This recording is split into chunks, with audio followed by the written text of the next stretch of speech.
Tô aqui ouvindo essa música. Eu adoro essa música, gente. Ela é. Bom, vamos lá. Como eu, né, estava dizendo sobre a minha viagem de Colômbia a Panamá. Eu vou relatar a vocês agora o que aconteceu, né?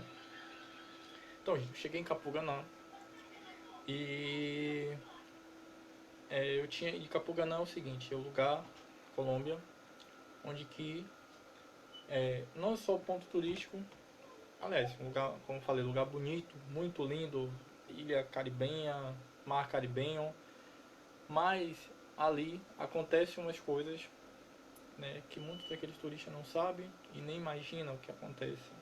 O que é que acontece, Leonardo, o viajante baiano? Acontece que muitas daquelas pessoas que estão ali, como o venezuelano, que estava, né, venezuelano, alguns brasileiros, são pouco, mas tem um, dois, três, é, haitiano, angolano, cubano, pessoas de Síria, estão ali porque querem chegar, querem atravessar Panamá, querem entrar no Panamá e querem chegar até os Estados Unidos. Tá, beleza, o que é que tem isso aí? O que tem isso aí é que muitas dessas pessoas vão entrar, como eu também fiz, entrar ilegal. E vou logo dizendo que, como eu falei, não é uma boa escolha. E eu fiz essa escolha, né, por não ter muita experiência e, e eu fiz essa escolha. Então assim, eu fiquei em Capuganã cerca de uma semana e meia. Fiquei em Capuganã. Eu conheci uma pessoa lá chamada Seu Nelson, um colombiano, super gente boa, que eu contei a minha história pra ele, falei que até chorei, gente, porque sério, eu tava com decidido mesmo aí para o México. E quando eu cheguei em Capuganã, eu vi que era quase impossível, sabe? Porque eu não tinha o dinheiro, porque não sei se vocês sabem, para um brasileiro entrar, e eu acredito que qualquer cidadão de qualquer outro país da América Latina aqui, se quiser ingressar ao Panamá, que Panamá ele não é mais, não faz parte mais da América Latina, já é América Central, é porta de entrada, né? E se você quiser entrar no Panamá, o brasileiro, no caso, tem que ter, ele exige algumas coisas, que é passaporte, não exige visto, e que você tenha uma certa quantia, que o valor mínimo é esse, é US$ 500, tá? E eu não tinha nem US$ 100. Então, diferente de algumas pessoas lá, desses que eu falei, cubano, venezuelano, haitiano, né?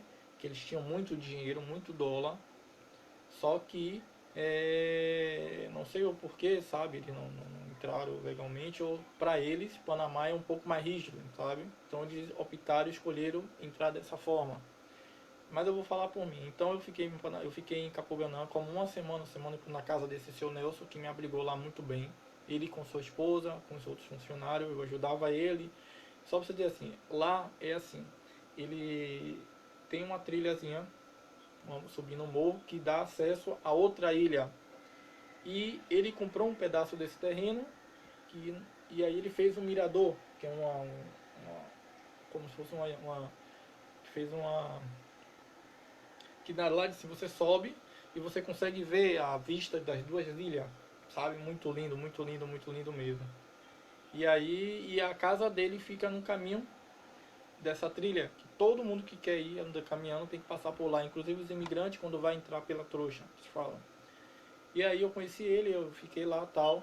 Na primeira vez que eu vi os imigrantes indo, eu fiquei louco. Eu falei, não, não, não quero ir, quero ir. Ele conversou comigo, falou, olha, brasileiro, não vai, porque lá na selva é complicado, você tem que ter dinheiro, tem que levar alimento. E eu não tinha dinheiro mais, tinha só sabe, o meu dinheiro que eu tinha pouco, não dava pra quase nada. Eu tinha vendido meu telefone lá em Turbo. E aí eu peguei, e aí eu falei com ele, tá, então vou fazer o seguinte, como é que eu posso fazer? Ele, olha, você pode ir ajudando as pessoas que vão entrar na selva, pode carregar uma bolsa, você me ajuda aqui, eu lhe ajudo, sabe? Você pode ficar aqui, alimentação, e você me ajuda, e você vai carregando bolsa das pessoas que vão com criança também, e eles vão lhe dando 10 dólares, 15, 20 dólares, sabe? E você vai, dependendo de até onde você for, você pode voltar lá com 40 dólares, 50, 60 dólares, tá? E aí eu fiz isso, passou o primeiro grupo, eu ajudei ele, subi com o grupo, né? Tinha os guias lá, que ele tem os guias, que eles têm um colete, né? Identificando o que eles estão levando e tal. E aliás, eu queria até. E aí, eu peguei, fui com eles, através desse senhor. O senhor Nelson conversou com ele e tal. Ele falou: olha, de lá do Mirador para lá ele pode seguir viagem. E aí eu fiz isso.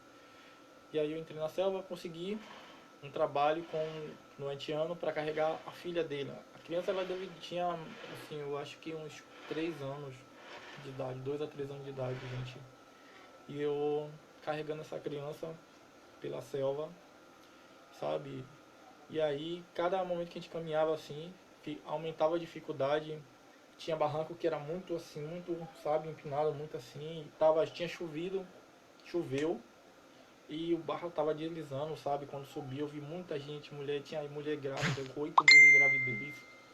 Tinha criança bebê, sabe? Tinha mulher que o físico dela você via que não aguentava, sabe? Muito gorda, muito fortinha, sabe? Gordinha.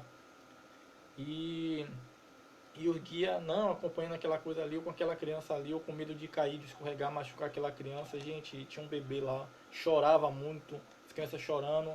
E aí começou a chover também. E aí eu acertei para ele me dar 10 dólares. Aí é assim, você vai lá, tem um mirador. Do mirador você leva até, ó, você leva do começo da montanha que eu te falei. Dá mais ou menos uns, um quilômetro, não dá mais ou menos uns 15 minutos subindo.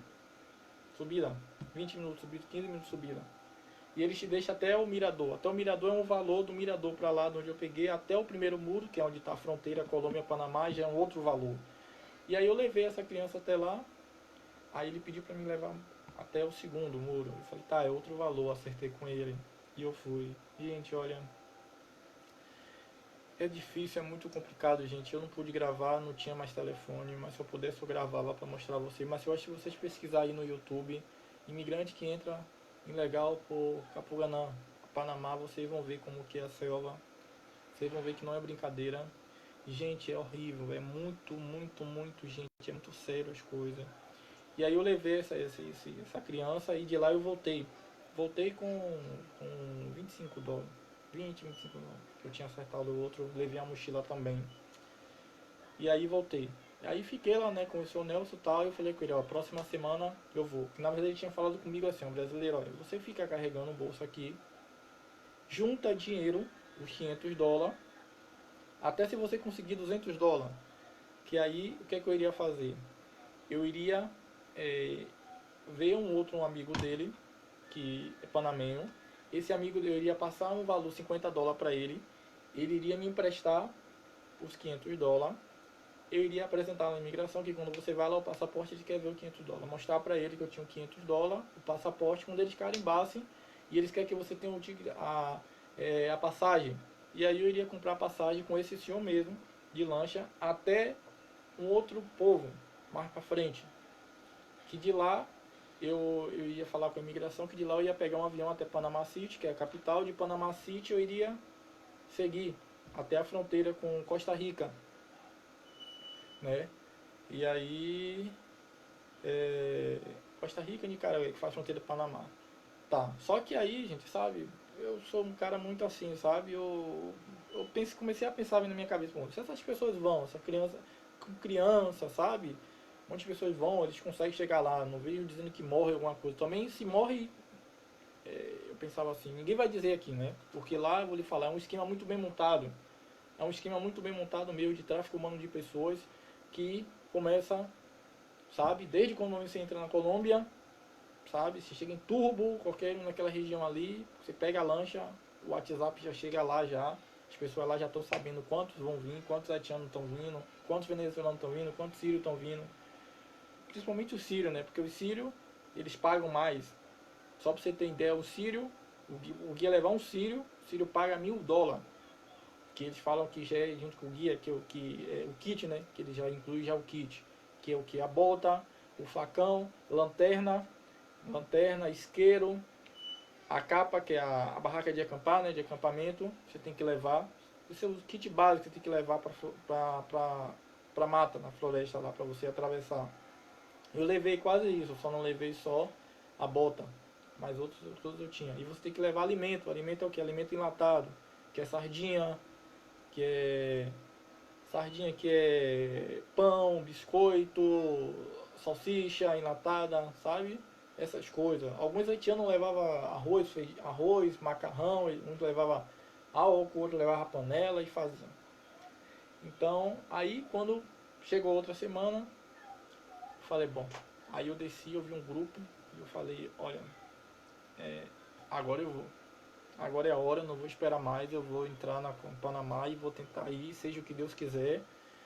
Aí falei com uma amiga irmã minha, Mari Barros, que estava morando lá no Piauí, conversei com ela, falei com o pai do meu irmão aqui no Salvador. Falei, olha, eu vou entrar na selva e algumas pessoas falam que é meio perigoso, que demora entre 7 a 8 dias e que tudo pode acontecer na selva. Eu vou estar na selva, vou estar em território, vou estar em outro país, com pessoas que eu não conheço, de outra cultura, sabe? Assim como tem pessoas ruins aqui, tem pessoas em qualquer outro lugar do mundo, sabe, gente? E aí eu fui. Aí eu arrumei minhas coisas e tal, subi com os imigrantes. Aí juntei um dinheirinho, paguei o guia, paguei o primeiro guia, eu paguei $20. Eu conversei com ele, falei que eu estava ajudando o senhor lá, tal, que eu já era conhecido e tal. Inclusive também, voltando um pouco atrás, em Capuganã eu conheci um brasileiro, também outro brasileiro, gente boa. Estava lá, tinha 30 anos que estava lá. Não sei como é que ele, né? Quando ele já se adaptou ao povo lá, ele falou pra mim que ele lá era um cara que, olha só a vida dele, ele vive uma vida, sabe, uma vida esquecida do mundo. Não sei se esse cara fez alguma coisa, mas ele vivia assim, não tinha televisão, não tinha nada assim de moderno na casa dele. Era tudo que era natural mesmo, sabe? E, e aí, e voltando um pouco sobre o esquema, né? O esquema que eu falo do tráfico humano. Só para você ter ideia como a coisa lá é tão muito bem organizada que até o pessoal da imigração, eu não vou aqui dizer quem foi, falar o nome, até a própria pessoa da imigração, lá, né, da imigração lá em Capuganã, faz parte também do esquema. Ele mesmo, logo quando eu cheguei lá, ele mesmo que me indicou, falou, olha, você não tem dinheiro, por que você não vai pelo mato? Eu estranho assim, pô, a imigração mandando ir pelo mato e tal. Ele, não, tranquilo. Eu falei, mas não tenho dinheiro. Não, procure os haitianos, conversa com eles, eles ajudam e tal. Aí até me indicou que caso eu fosse preso lá pela polícia, guarda panamenha, ele me mandasse de volta, ele dava um jeito de me fazer, sabe, me dar mais uns dias pra mim sair do país, entendeu? E pediu pra que eu não carimbasse a minha saída do Colômbia, foi o que eu fiz. Até eu vou pagar por isso, né, porque caso eu queira voltar agora na Colômbia, eu tenho que pagar aquela multa, né. E aí tal, eu fiz isso e aí, bom, resumindo, aí eu entrei na mata e tal, saí de Capuganã, entrei na mata mais ou menos, começamos a partir das 3h30 da tarde, aí começamos a caminhar, subir morro, primeiro muro, tal, segundo muro, tal, fui indo. Aí anoiteci, quando deu 5 horas, acampamos na selva. E aí eu comi uma lata de sardinha, acho que eu tinha, né? Tinha pão, tinha comprado pão, sardinha, tal, aquelas coisas básicas, pero era pouca coisa. E aí começamos a chover. E gente, olha, eu vou lhe falar, a floresta ela é muito úmida. Não existe parte seca assim, tudo úmida, lama, muita lama, sabe? E aí primeiro dia a gente dormiu no chão mesmo, assim, duro assim, tinha galho de árvore, doía muito minhas costas, tudo, tal. Segundo dia, quando deu 6 horas da manhã, e era pra gente sair 5, só que os haitianos, eles, com criança, sabe, eles discutiam muito na viagem, gente. Os haitianos discutiam muito, e eu com medo ali, que aqueles caras ali cada um com 2 metros, os caras tudo altão, com aquele facão grandão, eles discutiam, assim, teve um momento meu, que eles discutiram, eu achei que um ia meter o facão nele, ia dar morte ali, ia dar uma coisa séria. E aí a gente, um dia começamos a seguir viagem, tal, com o outro guia, tal, paramos, indo, tal. Chegou o terceiro dia. Ele passou, a gente no segundo dia mesmo, ele passou a gente para um outro guia, tivemos que pagar um outro dinheiro, que é assim, você vai indo no caminho, cada guia que eles vão passando ali, olha só como é o esquema, assim, ganha os guia panamenho, ganha os guia de Colômbia e ganha os guia de Panamá. Eles vão revezando, por exemplo, você leva até essa parte é um dinheiro, você leva até outra parte é um dinheiro. Só que em Panamá se torna mais caro, por quê? Porque lá eles cobram por dia, diferente de Colômbia. Eu paguei, sabe? Eles cobram por $20 por dia, entendeu? Colômbia não, Colômbia eu paguei os $20 ali e fui até ele deixou até aquele ponto que ele combinou com a gente. Mas lá não, lá o dia, se você ficar o dia todo parado, não andar, vai ter que pagar os $20. Bom, aí já no terceiro dia, estava com o segundo guia já, e ele falou, ó, vou levar vocês até a montanha, o começo da Montanha Grande, que é a pior montanha que tem lá, que toda a trajeto foi subindo e descendo montanha, passando por mangue, lã, atravessando um rio, bebendo água de rio, sabe? E aí, quando a gente estava chegando um pouco antes dessa montanha, foi o primeiro susto, o grande susto que eu tive. Eu avistei 3 caras e de repente eu tô vendo aqueles caras com alguma coisa na mão. Os caras estavam armados, tinham com rifle, com mira, tudo. Um com 1.40, outro também com outro rifle, também com outra arma atrás que eu não vi direito, que eu nem. E eu falei, ai meu Deus, é agora. Pensei, pronto, os caras são ladrão, os caras vão assaltar a gente, porque. E não é de brincadeira, os caras assaltam, roubam mesmo na selva. Lembra quando eu te falei logo no começo que na selva pode acontecer tudo? Então, isso é uma das coisas que pode acontecer lá. O cara, eles te assaltam, eles te matam, principalmente se você tiver em 2, 3. Aí eu vou comentar mais sobre isso pra frente. E aí eles pararam tal, aí perguntaram quem era o guia falou o guia que era o colombiano, ele falou, e falaram pra ele não levar a gente até lá subir e descer a montanha porque a guarda panamenha estava na selva. E assim, se a guarda panamenha pega um guia colombiano lá, ele não gosta de colombiano. Se ele pega um guia de colombiano, matar na hora. É morte, não tem conversa, sabe? E aí eles falaram pra gente, perguntaram se a gente tinha cigarro a todo momento, perguntaram se a gente tinha cigarro, aí a gente falou não tinha, eu também meio assim assustado, não tenho tal, deixei lá, fiquei meio calado, deixei os haitianos lá falar e o colombiano tal. E aí falaram que era pra ele levar a gente até o começo, de lá a gente subia só e lá embaixo tinha outro guia, que era pra gente pagar outro valor, que ia levar a gente mais pra frente. E tal, foi o que a gente fez. Até quando a gente estava chegando lá na montanha, os caras, eles como os haitianos de novo. Não, haitiano, vou lhe falar uma coisa, haitiano, cara, os caras, eles são gente boa. Alguns, são gente boa, mas eles brigam muito, sabe? Somente na selva, e você já tá ali com aquela coisa ali, já 3 dias de selva já, sabe? Você vendo só mato ali, você sem saber se tá indo pro lugar certo, sem saber, tá indo confiando naquela pessoa que você não conhece, sabe? Não sabe se aquela pessoa tá armando ali para querer lá na frente lhe matar, lhe tirar, sabe? Lhe roubar, ou até mesmo, quando, olha, até para dormir, eu não dormia direito porque ficava com medo, aquela psicose assim, que eu ia dormir, o guia ia embora e ia largar a gente tudo dentro da selva.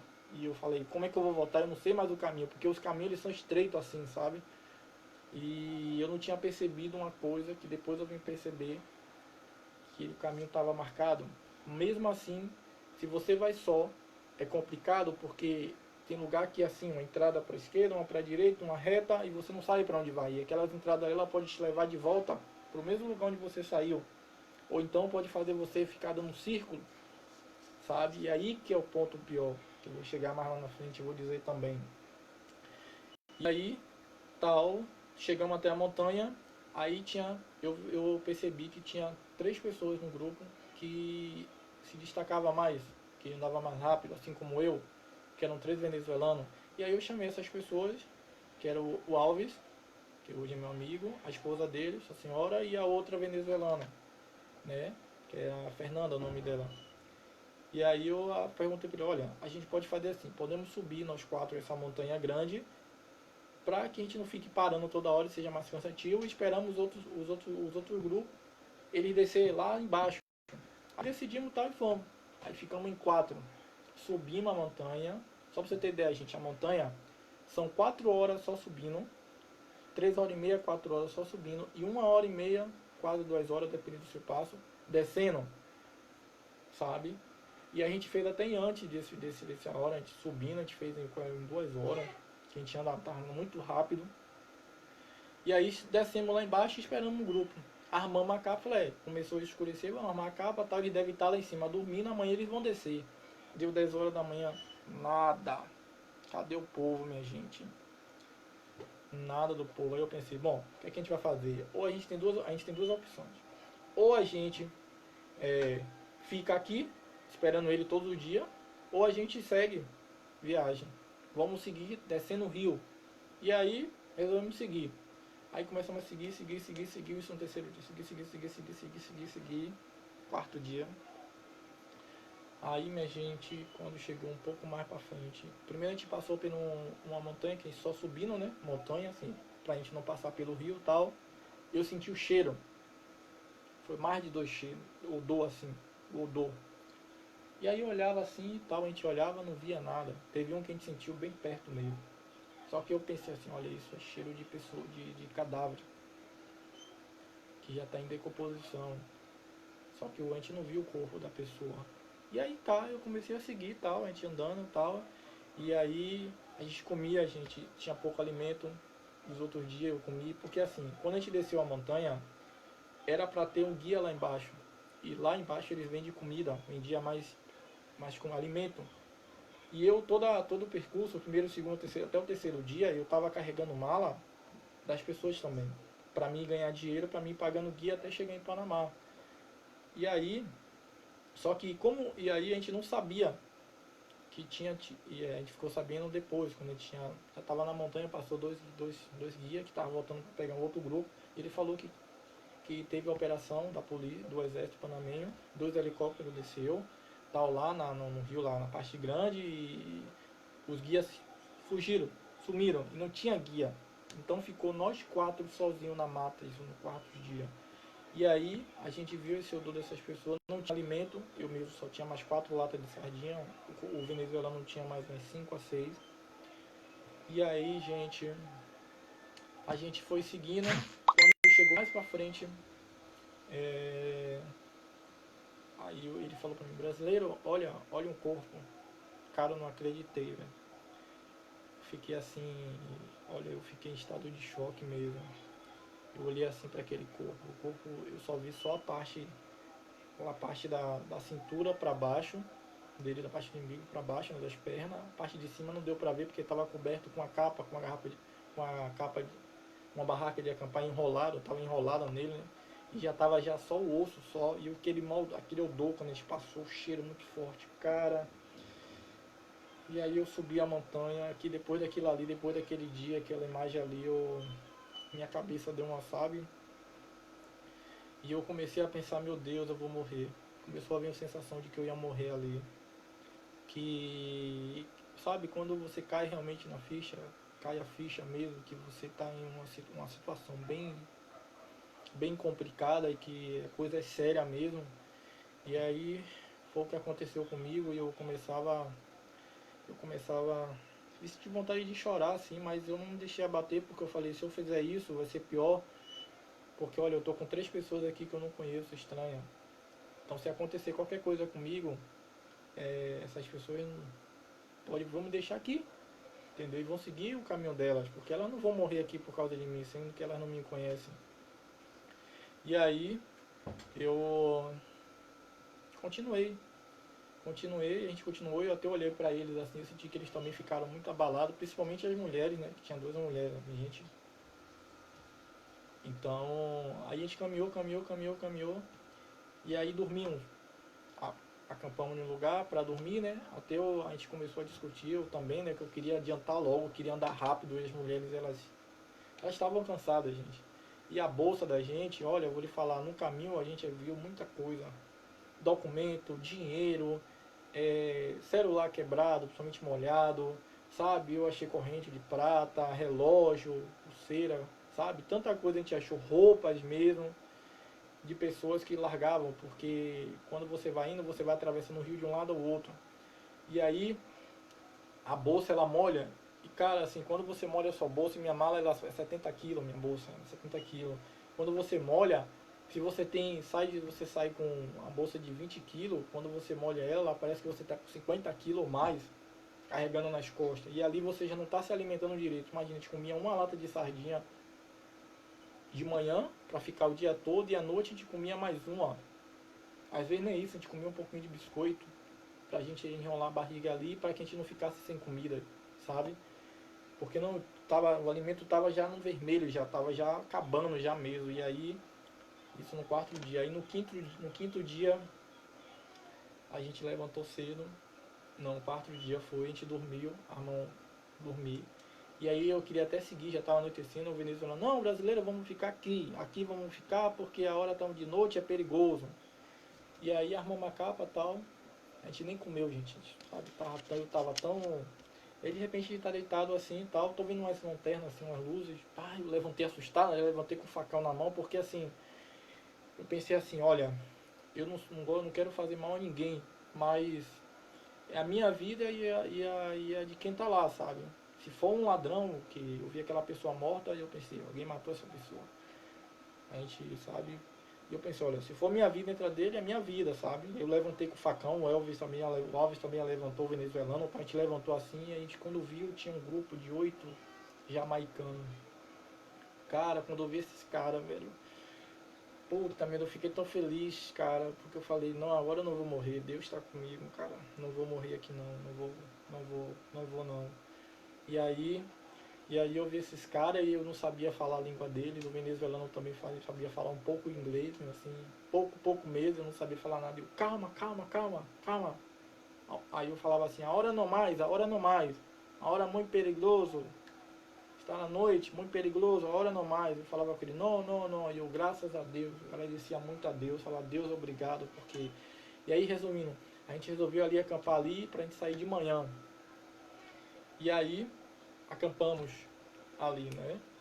E aí, quando foi no outro dia, eles também não tinham alimento, só pra você ter ideia, os caras estavam bebendo. O único alimento que eles tinham era leite com coco, foi o que eles vieram bebendo. E todos eles tinham um terço na mão. E eles estavam andando de noite. Cara, o olho dos caras, dos jamaicanos, meu olho é grande, o olho dos caras, meu irmão, quando eles viram a gente, que assustado, eles viram o corpo, sabe, da pessoa lá. E aí, todos estavam orando, pedindo a Deus para que abençoasse ele ali, sabe. E aí a gente fez uma oração ali também, antes da gente sair, de dormir também. Desde o segundo dia para cá a gente começou, e o Alves e as duas venezuelanas, a gente fazia sempre oração, pedia a Deus, sabe, gente. Eu também queria relatar também que quando eu tava vindo no segundo dia o caminho, não, no terceiro dia pra cá, quando eu tava só, eu não sei se vocês acreditam nisso, mas eu acredito em Deus, sabe? Não acredito em igreja não, sabe? Eu acredito em Deus, sabe? E assim, eu eu comecei a ver tipo como se fosse assim, como se fosse um espírito, alguma coisa assim que estava na minha frente me guiando assim no caminho, sabe? Como se estivesse me dando a direção certa. E sabe, eu acredito muito que ali foi o anjo de Deus, foi um anjo enviado por Deus para me guiar, para que eu não morrisse ali, porque não era a minha hora, sabe? Deus não ia deixar eu morrer naquele lugar ali. E aí, já no quarto dia tal, acordamos, é, e aí seguimos. Quando a gente estava andando, outro corpo mais para frente, gente. A gente viu outro corpo de outra pessoa. Esse corpo eu não vi todo o corpo, só vi que estava enrolado, que alguma pessoa ali enrolou ele, porque assim no caminho você encontra muito barraca de acampar, que molha lá como a floresta é muito larga, como roupa também. E aí eu vi esse corpo lá, enrolado na selva, o cheiro muito forte, mais uma vez, o cheiro, o odor de carniça, sabe, de estado de corpo de pessoa que está em decomposição. E aí eu vi aquele outro corpo ali, aí eu fiquei mais sério ainda, aí eu andando. Chegamos, e aí foi que chegamos no Rio Grande, chegamos no Rio Grande, que é Três Bocas. E vimos, na verdade assim, antes de a gente ver esse grupo de haitiano, de jamaicano, a gente chegamos no Rio Três Bocas. E aí olha pra você como que é as coisas, como esses caras, eles são, eu digo a você, muito cuidado, quando você vai a um lugar que você não conheça, um lugar, sabe, com quem você vai e assim, e vocês só. Olha só como que é as coisas. A gente encontrou 3 guias, eles estavam voltando. A gente pediu informação a ele, perguntou a ele, olha, a gente não tem pouco dinheiro. Eu tinha só US$ 40, mas tem pouco dinheiro e a gente precisa chegar. Aí eles perguntam aí qual direção a gente ia. Os caras não falaram pra gente. Falaram assim, que só ia dizer a gente se a gente pagasse aí US$ 100. E não falaram, cara. Os caras não falaram. Então, os caras são ruim mesmo, sabe? E aí, só que a gente percebeu, a dica que eu falei, que eu lembro que eu falei lá atrás, que uma coisa que eu não tinha percebido no começo, é que todo o caminho, eu tinha olhado e falei, ó, todo o caminho tinha um saquinho amarrado. Algumas pessoas deixavam roupa amarrada. Ali as pessoas que passavam já ali iam marcando o caminho. Só que por que eu falei que mesmo assim a gente não podia confiar? Porque tinha caminho que dava voltando para voltar para o mesmo lugar, fazer você andar em círculo. E tinha esses mesmos saquinhos. Então a gente não sabia se confiava ou não. Então o que a gente pensou? Olha, vamos sempre seguir descendo o rio. Porque o rio ele vai levar a gente a algum lugar, a alguma saída, ou para o mar, alguma coisa. Se a gente saísse no mar, eu tinha olhado no mapa antes de eu sair de Capoganã, que tinha algumas povoados que viravam o mar, entendeu? Eu falei, bom, ficaria mais fácil, né? A gente chegava no mar e saía voltando, beirando o mar, voltando, indo pra frente. E aí, gente, a gente viu esse outro corpo, saímos nesse Rio Grande, que é Três Bocas, continuamos assim. Quando a gente chegou lá, esse outro corpo, que a gente viu, o terceiro corpo que eu vi, foi o que mais marcou assim pra mim, sabe? E que me fez pensar muito hoje em dia na minha vida, nessa minha aventura de viajar, sabe? Eu vi lá, essa pessoa parecia ser um africano, de algum país haitiano ou África. Ele já não tinha mais olho, essa parte lá ele tinha comido os peixes, ele tava de sunga, tava bem assim, né? Ele com a cabeça virada, no beirando o rio, e o corpo já tava todo inchado, já com ferida, sabe? E aí eu olhei aquela imagem ali, e aí eu comecei a seguir. Aí foi que a gente encontrou esse grupo, né, que a gente dormiu, esse grupo de jamaicano, essa noite que a gente dormiu. Aí quando foi no outro dia a gente seguindo, eu vi cobra, serpente, tinha jaguar na selva, onça, teve gente que viu onça. E aí a gente seguiu, foi que a gente encontrou 2 índios panamenhos. Aí esse índio falou, não, vem aqui, está perto, tá, o acampamento, lá tem comida, é US$ 5. Você acha que é de graça? US$ 5. E aí, a gente foi para esse acampamento dos índios, chegamos lá, cara, eu comi essa comida, cara, eu vou te falar uma coisa. Foi a sensação da melhor comida do mundo que eu comi até hoje. Porque eu tinha muita fome mesmo, passei fome lá na selva mesmo, meu corpo já estava fraco, e meus colegas que estavam comigo, os venezuelanos, eu sentia que eles estavam fracos, principalmente as mulheres, estavam fracas mesmo, tá? Apesar que eu não relatei isso, desculpa, viu gente, é porque aí algumas coisas vêm lembrando na minha cabeça que aconteceu na viagem, por isso que eu estou voltando, sabe?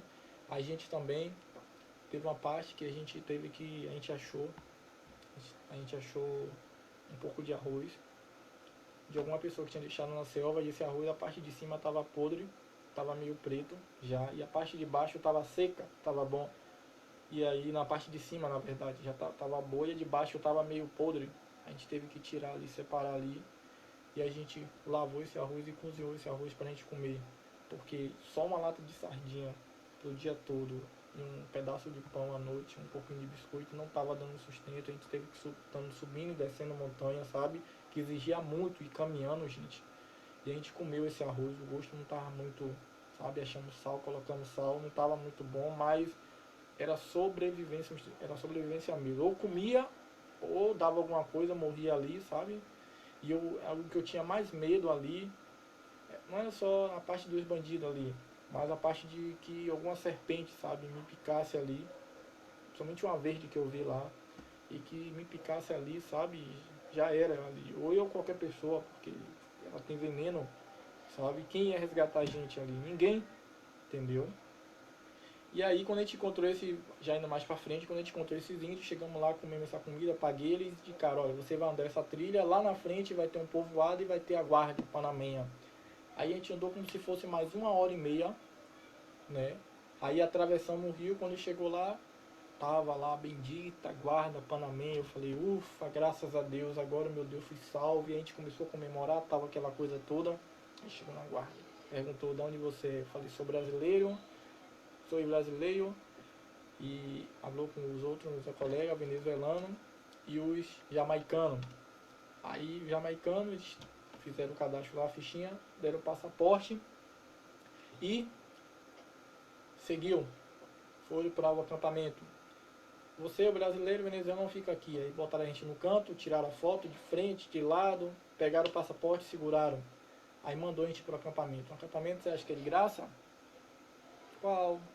Tivemos que pagar $3. $3. Alimentação, tivemos que pagar também. Refúgio, que eles falam que lá em Capão eles falam, quando você chega na guarda panamenha, eles te recebem, te ajudam, te dão asilo, te dão alimentação. Uau! Ainda tive que pagar mais $25, que foi que eu peguei a lancha lá desse povoado até o outro acampamento, onde está a imigração. E aí, que eu tive que dormir um dia, no outro dia a gente embarcou na lancha, um barcozinho, né, que foi beirando o rio, deixou lá. Aí chegamos lá, pegamos a fila, fomos na imigração e tal. Eles tiraram outra foto minha, frente e verso, não estava entendendo por que estavam fazendo isso comigo, né, mas fizeram com os outros também. Seguraram meu passaporte, tiraram, eles colocam um aparelhozinho no olho para escanear alguma coisa, na mão também, nas digitais. E aí eu falei que tinha fome, que eu só tinha $5. Eu falei, não, vou guardar esses $5, vou dizer que eu estou sem dinheiro. Aí me deram alguma coisa para comer lá tal e dormir. Devolveram meu passaporte. Quando foi no outro dia, eu já estava pensando já, eu falei, olha, já estou aqui em Panamá tal. Aí comecei a falar, lá gente, esse acampamento, vou dizer como que esse acampamento é assim. Tem gente, boa parte, sírio, Israel, tem gente de Colômbia, Venezuela, boa haitiano, estão tudo lá acampados. É um quiosque enorme, muita gente de barraca, muita gente dorme na rua assim mesmo. As pessoas lá ajudam como pode, os panamenhos, né? Aluga assim a casa para a pessoa alugar tal, vende, tem comércio lá, tudo. Todas as pessoas que estão lá são imigrantes, você não pode sair de lá, tá? E aí, mas dava para sair. E aí a gente ficou. Aí quando foi assim de tardezinha, um meio-dia mais ou menos, aí eles me chamaram de venezuelana e estavam me procurando. Brasileiro, vamos, você vai vamos te levar para outro acampamento. Olha, aí tá, né? Eu falei, tá estranho, mas vamos lá, né? Aí botou a gente no carro do exército, junto com o soldado do exército e tal, levou a gente para um quartel, né? Levou a gente para um quartel. Aí nesse quartel a gente não podia sair, o soldado lá falou, perguntou, revistou a bolsa, tal e tudo, tal. Aí ficamos, eu e o meu amigo, a gente ficou, e foi com as meninas também, a gente ficou mais ou menos 20 minutos. Chegou o carro da imigração, falou que ia levar só nós dois, ia deixar as meninas para Panama City, a capital de Panamá. E aí a gente entrou no carro, falou que ia levar a gente para um abrigo, que lá no abrigo, a imigração de Panama City, a capital, eles iam decidir o que iria fazer. Falou que não, Panamá ele não deporta. Não, deporta. Vocês vão conseguir chegar a México? Espírito. Aí tal, 3 horas e meia de viagem de carro até a capital Panama City. Chegamos lá em Panamá, quando a gente estava chegando, aí mostrando pra gente, né, os rapazes da imigração, né? Olha, Panamá, lindo, o canal de Panamá, a gente passou mais ou menos assim, para ver um pouquinho lá longe tal, aqueles arranha-céus, prédio bonito. Realmente é uma capital muito bonita, muito, muito, muito linda mesmo. Mais bonito até do que a nossa capital Brasília, na minha opinião, sabe? Muito linda mesmo. Cidade limpa, organizada, sabe? Não por causa disso, porque Brasília é limpa também, mas assim, aquela região do Planalto. Mas eu falo assim pela questão do arranha-céu, né? Uma capital grande, capital, tal. E aí, quando a gente estava chegando nesse tal albergue que ele viu, aí eu já vi já as primeiras grades, já os caras jogando bola lá. Qual que era o albergue? Era um presídio, tá? E aí, eu olhei pro venezuelano e falei, nós outros vamos presos, vamos ficar presos. Ele, será? Eu, não tem sombra de dúvida. Certo, a gente entrou, tal, fez a fila. Lá tem uma cela, só que assim, lá assim, tem o portão, né? A cela tal, tem um alojamento, cela e tal, só que não fica fechado, é aberto. E aí eu entrei lá dentro, gente, primeira impressão que eu tipo, porra, vem agora, tal, beleza. Aí, que nada, quando eu cheguei, já veio já um nicaragüenho, uma pessoa de Nicarágua. E ele, mano, que passa? De onde era? Eu, brasileiro. Brasileiro! Ah, pá, venha cá, me chamou tal. Isso, eu tava sem chinelo, só tinha com sapato, que eu tinha deixado na selva, né? E aí, tinha esquecido, saí então. E aí ele já me deu o chinelo já, me colocou no quarto onde tinha os colombianos. Colombiano, Nicarágua também. Aí eu comecei a falar com todo mundo, brasileiro, futebol, Neymar, tal, tal, aí, né? Aí lá assim, cada alojamento a gente assim, de Cuba, Venezuela, colombiano, tinha chinês, tinha holandês, tinha gente de Nicarágua, El Salvador, Guatemala, México, Haiti, Costa Rica, sabe? Eu, brasileiro, sabe? Até alemão tinha lá. E aí os caras super gente boa, sabe? Começaram a conversar comigo, me apoiaram legal mesmo, assim, sabe? Não tenho nada a dizer. Inclusive alguns desses eu tenho aqui no meu Facebook, dessas pessoas que já saíram de lá. E no meu WhatsApp também se fala também. E assim, aí eu fiquei lá. Aí a primeira coisa que eu pedi foi ligar para a embaixada. Aliás, eu fiz isso desde quando eu cheguei no primeiro acampamento. Falei, não, quando chegar na imigração você liga. Aí só fui conseguir ligar para a embaixada do Brasil em Panama City, que é a capital. E aí, mesmo assim, eu só fui ligar no outro dia, porque o horário que eu cheguei já tinha fechado. Aí eu liguei para o consulado, na verdade, o consulado, falei com a moça do consulado, olha, pense numa pessoa humilde, de gente boa, de bom coração, é essa senhora, sabe? Olha, que Deus proteja ela, que Deus ajude ela, que Deus, sabe, sempre faça ela evoluir, porque é uma pessoa super gente boa. Ela conversou comigo, eu conversei a situação, falei que eu era da Bahia, inclusive até o esposo dela é baiano, ó, toca percussão. E aí ela, ela, eu fui com ela. Aí no caso, desculpa, gente, eu tô olhando aqui uma coisa aqui e aí travou o vídeo aqui, não sei se foi internet ou foi tal. Então eu liguei, conversei com ela, ela falou, olha, eu vou marcar um dia, eu vou aí para tentar ver você, para tentar ver o que é que eu posso lhe ajudar, vou falar com o Brasília, agora tem que esperar agora. Eu falei, não, tá bom, tal, aquela coisa toda. E aí ela não apareceu. E aí eu lá dentro tinha telefone, não pode. E eu consegui entrar e manter contato com um parente meu aqui em Salvador. E aí passei para ele, pedi para que ele falasse com ela também, né, ligasse uma embaixada, alguma coisa assim e tal. E aí foi que eles manteram contato os dois, tal, e ele foi me acalmando tal. Resumindo, eu fiquei lá 18 dias preso em Panamá, lá no Panama City. Por 18 dias eu assinei uma resolução, um termo na verdade, primeiro, assinei a resolução da minha sentença que eu fui por invasão de pedágio, posto de controle, teria que pagar uma multa de 1.100 bárbaro, bárbaro é o dólar, que eles têm duas moedas lá, bárbaro e o dólar, e a resolução que eu aceitava ser deportado. Eu falei, na hora, eu vou ficar aqui, na hora, eu até aceito, até hoje, meu quiser me deportar, não tem problema pro Brasil. Eu quero voltar pro meu país, não vim aqui para ficar preso, não vim aqui para causar problema na casa dos outros, eu só queria mesmo atravessar, entendeu? Isso. E aí, depois que eu assinei essa resolução, esperei mais 3 dias, eu fui na imigração, fui algemado, eu com esse venezuelano, a gente, desde quando a gente chegou, entrou no Panamá, ele sempre leva nós dois juntos. Não sei se é porque chegou junto lá, entendeu? É o sistema dele lá. A gente foi na imigração junto com mais dois colombianos e tal. E aí chegamos lá, tiramos foto, pegou as digitais da gente, levou de novo lá para o presídio. Fala albergue, né?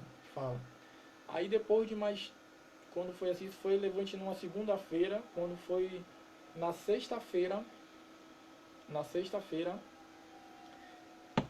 Aí o diretor, ele comunicou ao venezuelano que ele iria para o aeroporto, iria sair como nas 10 da noite, que ele iria embarcar às 3 da manhã, e que eu iria embarcar no outro dia às 3 da tarde, e que eu iria para o aeroporto no outro dia de manhã, às 10 da manhã, que eu iria para o aeroporto, que eu iria ser deportado para o Brasil. Ufa, gente, olha, eu fiquei tão feliz. fiquei tão feliz mesmo, sabe? Uma sensação muito boa. Eu falei, graças a Deus. E aí me preparei, minhas coisas e tal, tudo, me despedi do pessoal, peguei os contatos tudo.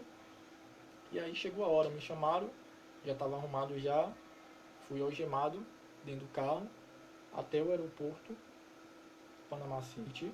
Chegou lá no aeroporto, eles tiraram a algema, aí me levaram até a imigração, posto de imigração. Quando você chega lá no aeroporto e tal, tem imigração lá, e aí o agente me passou para essa funcionária, essa senhora da imigração, ela pegou meu passaporte e não me devolveram o passaporte. E aí eu tive que esperar lá com mais uma hora, né? Aí eu desci, isso eu com fome, só tinha tomado café. Olha só como foi com fome, né? E aí me levaram para outra parte lá, uma sala que tem uma área que tem lá que você fica lá, questão de imigração, aguardando dentro de uma sala com a gente lá. Ele falou que eu teria que aguardar ali até 3 horas, que é o horário do voo. E eu perguntei se eles podiam me ajudar com alimentação, que eu tinha fome e que eu tinha $10. Porque lá dentro, no presídio lá, as pessoas faziam a sua maneira de ganhar dinheiro. Por exemplo, qual a maneira que eu fazia? Lá, com alimentação, eu vendia a minha fruta, sairia como 50 bagui, que é meio dólar.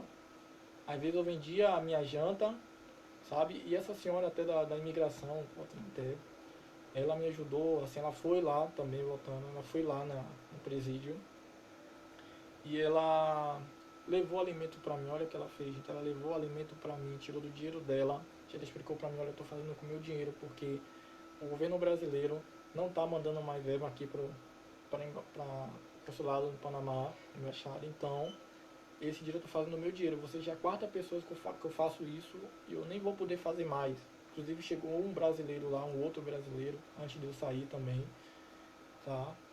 Acredito que ele já tá aqui no Brasil já, há muito tempo. Então, aí no aeroporto tal, eu tinha $10 que eu vendi, que eu fiz lá. No meu dinheiro, a maioria que eu pegava era mais para acessar a internet, porque lá, para você acessar meia hora no celular lá, custava $1, tá? E aí eu acessava a internet para me comunicar com a minha família, me comunicar com os amigos tal, e falar com uma pessoa que eu conheci, que eu ia para casa dela, que mora em México, no México, que iria me dar sua direção, né, Alejandra? E aí, no aeroporto tal, eu pedi uma senhora lá, eles nem deixaram eu comprar tal, nem quiseram ir comigo. Eu pedi uma senhora que fosse comprar, ela comprou um salgadinho lá tal, deu para aguentar a barriga. Aí deu 3 horas, 2h30, subi, saguão de espera tal, para embarcar no avião. Inclusive tem 2 fotos que eu postei aí no meu Facebook ou no grupo Instagram. No Instagram e no grupo Viajante Baiano tem a foto lá no aeroporto, tá? E aí, gente, quando deu 3h54 por aí, o agente, eles anunciaram lá que já ia embarcar, já podia embarcar e tal. Eu fui o primeiro a embarcar junto com a gente da imigração. O cara, o brother até tirou foto com o celular dele pra mim, live no aeroporto. Eu tenho ele no meu Face também.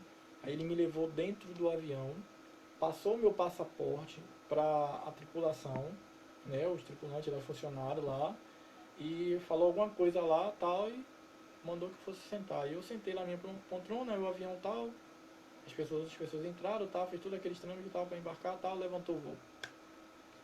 5 horas de voo de Panama City até Brasília, capital federal do Brasil.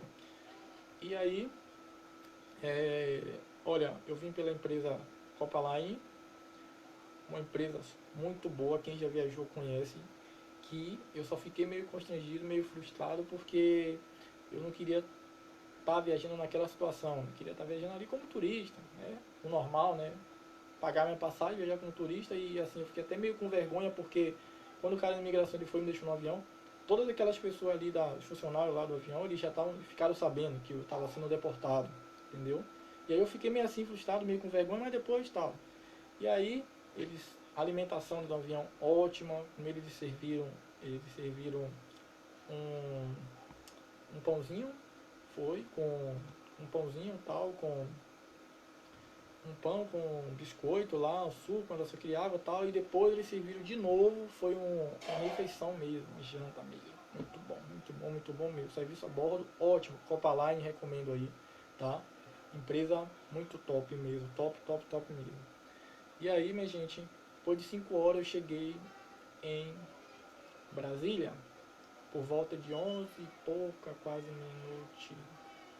Eu só cheguei, pousamos em Brasília. E aí eu cheguei em Brasília, confesso a vocês que eu tava com raiva, muita raiva, porque eu me senti um derrotado, porque eu falei, meu Deus, como é que até eu briguei com Deus de vez em quando eu faço isso, sabe? Eu falo, as pessoas pensam até que eu sou maluco, eu falo só mesmo, sabe? Mas não tô falando só, tô falando com Deus. Tô ali brigando ali, nós estamos ali naquele, tá? E falar, meu Deus, como é que pode? Passei por tudo aquilo, isso que eu passei. Olha, foi dos 7 meses viajando para me chegar até lá, de tudo, percorro todo o caminho. Desde quando eu saí, eu fui até Oiapoque, no Amapá, fui até Guiana Francesa, São Jorge, voltei para Salvador e subi. Chile e fui subindo. E aí para me chegar até aqui de novo, e aí eu fiquei andando assim, saí do aeroporto, eu fui andando até o terminal interestadual de Brasília, isso de madrugada, gente. E eu com raiva, eu com a bolsa nas costas, aí eu falando, aí eu sei que uma hora eu cansei de falar, já estava cansado mesmo, cheguei no terminal, aguardei ali e tal, foi de manhã, eu comi um lanche aí, estrada, né? Cheguei aqui em Salvador, peguei carona com um caminhoneiro chamado Cabral, super gente boa, sabe? Baiano. Aliás, só pra você ter ideia, eu tava um aspecto tão de que tava, que não foi nem eu que pedi carona no cara, a esse rapaz. Ele que abuzinou, e eu tava pedindo outras pessoas, ele abuzinou, ele, olha, velho, vou dizer uma coisa, eu até rio assim, sabe? Vou dizer uma coisa, velho, eu senti logo, porque assim, quando você sai do Brasil, quando você sai do seu estado, você fica um tempo, assim, mesmo que seja um pouco, assim, né, 7 meses, você sente, assim, a diferença, assim, no sotaque, sabe? E aí ele falou, olha, velho, vou dizer uma coisa a você, velho. Ele não falou assim, ele falou, olha, velho, não sei o que é, velho, eu tô sentindo que você tá precisando de alguma coisa, velho, que você tá passando por uma, sabe? E você precisa de alguma coisa. Aí eu olhei pra ele assim, eu falei, realmente, eu expliquei minha história pra ele, mostrei toda a documentação, falei, olha, quero chegar até Salvador, Menino Jesus ali, eu vou pra casa de uma amiga irmã chamada Mari, e eu queria que se eu pudesse me ajudar, até onde você pudesse. Ele, olha, você deu sorte, eu vou pra lá, pra Candeias, vou passar por lá, eu vou lhe deixar lá. Eu falei, é meu? Ele é. Eu falei, toma, se eu quiser, eu vou mostrar minha bolsa aqui. Ele, não, pô, nem precisa, olha, eu confio em você, vou confiar em você. Entendeu? E aí o cara me deu carona, gente, olha, sabe, a gente veio trocando muito, trocando ideia, tinha outro colega dele também no outro caminhão, não vou falar o nome da empresa aqui, né, do caminhão, porque pra não prejudicar esse rapaz, mas um cara super gente boa mesmo, que a gente sabe que tem empresa que não permite, né, você dar carona, infelizmente tem isso, né, infelizmente eu entendo o porquê, né, porque por causa de um todos pagam, né, tem gente que aproveita disso para fazer maldade com os caminhoneiros, né, com pessoas, né, que tá trabalhando ali, então aí muitos deles evitam, né, de dar carona, né. E eu tenho muito amigo caminhoneiro que graças a Deus confiou em mim, que hoje é meu amigo, sabe, que se eu chegar lá e dizer assim, ó, eu tô aqui, você pode me dar uma carona, eu acredito que eles vão me dar carona assim, com certeza, que eu sou pessoa de bem, assim como eles são, tá. E aí ele me deixou aqui em Salvador, Menino de Jesus, pra casa do meu irmão, e aqui estou eu aqui em Salvador. Eu já era pra gente fazer feito esse vídeo desde quando eu cheguei. Só que assim, eu tava pensando aqui, velho, como é que eu vou fazer esse vídeo? Como é que eu vou relatar as pessoas, sabe? Será que vai ficar bom? O que é que vai acontecer e tal e tal? E agora eu tive essa coragem, eu também tava sem celular, eu agora comprei um, né, caraca. Então, e aí eu não tava, eu sentia que eu tinha que passar isso, não sei o que vai acontecer esse vídeo, se muitas pessoas vão ver, o que vocês sabem, vão divulgar, não sei. Mas eu queria pedir assim pra vocês assim, gente, que olha, eu não quero ficar famoso, como eu sempre falo. Mas eu queria que vocês compartilhassem esse vídeo, principalmente vocês aí que viajam, grupo de viagem, que assim, mais numa forma assim de alertar as pessoas, sabe? Algumas pessoas que... E eu penso assim hoje, sabe, que a gente tem que ter cuidado nessa, que a gente faz na nossa vida, que a vida ela é uma só, minha gente, sabe? A vida ela é uma só E pra gente perder nossa vida, ó, e eu fico pensando assim, quando eu vi aquelas pessoas mortas, eu fiquei pensando assim, meu Deus, será que essa família dessas pessoas, será que ele sabe que ele tá ali? Sabe, a mãe, o pai, ver se a pessoa tem filho, tem até, cria até esperança até hoje de que essa pessoa vai chegar lá e essa pessoa nunca mais vai chegar. Isso poderia ter acontecido comigo, eu tenho filho aqui em Salvador, eu tenho família, minha família poderia ficar preocupada, minha mãe, sabe, querer saber onde é que está meu filho, meu pai, meus filhos, querer saber onde é que está meu pai, sabe, meu pai vai voltar quando, e eu tá morto ali, sabe, mas Deus ele me protegeu, eu e aquelas outras pessoas que foram lá, que estavam lá junto comigo, e as outras pessoas também, e hoje eu sou um sobrevivente.